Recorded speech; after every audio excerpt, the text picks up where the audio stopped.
করা যাচ্ছে আগামী দিনে তালা কলারা থেকে ধানের শীষে ভোট দিয়ে হাবিব ভাইকে যেন এমপি বানাতে পারি, যেন তালা কলারার উন্নয়নের জন্য আমাদের রাস্তাঘাট, ব্রিজ, মাদ্রাসা, ছেলে মেয়েদের পড়াশোনার সমস্ত দিক থেকে উন্নয়নের জন্য হাবিব ভাইকে আমাদের বিশেষ প্রয়োজন। সেটা আমাদের তখনই সম্ভব হবে তালা কলারা থেকে আমরা বিপুল ভোটে হাবিব ভাইকে যেন এমপি বানাতে পারি। আমরা নারী, আমরাই পারি। আমাদের এখানে উপস্থিত আছেন, ধরেন আমরা 100 জন উপস্থিত আছি, এই 100 জন আমরা আরো 100 জনের দিকে আমরা হাত বাড়িয়ে দেবো, দিয়ে তাদেরকে বুঝাইবো যে ধানের শীষে আমাকে ভোট দিতে হবে। হাবিব ভাইয়ের মতন একটা নেতাকে আমরা চাই আমাদের তালা কলার উন্নয়নের জন্য, আমরা যাতে রাস্তাঘাট আমরা সঠিকভাবে যাতে চলতে পারি। সেই জন্য আমাদের যদি আমরা নামাজ পড়ি, 5 ওয়াক্ত রোজা রাখি, স্বামীর খেদমত করি, হজ জাকাত করি, তাহলে নিশ্চয়ই আমরা জান্নাত পাবো। কোনো কিছুর বিনিময়ে, ভোটের বিনিময়ে আমরা জান্নাতে যাব না।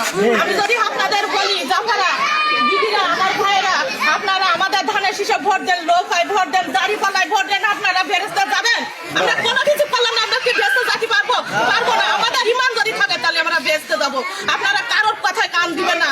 আপনারা সচেতন এবং সবকিছু বোঝেন যে কার কোন এমপি হলে আমাদের তালা কলার উন্নয়ন হবে, রাস্তাঘাট, ব্রিজ হবে, সেদিকে লক্ষ্য রেখে আমরা এই ধানের শীষকে কিভাবে, ধানের শীষের প্রতীকে কিভাবে আমাদের 12 নম্বর নগর থেকে আমরা যেন মানে সর্বোচ্চ ভাবে আমরা যেন ইউনিয়ন করতে পারি, এই শুভকামনা নিয়ে আমি আমার বক্তব্য শেষ করলাম।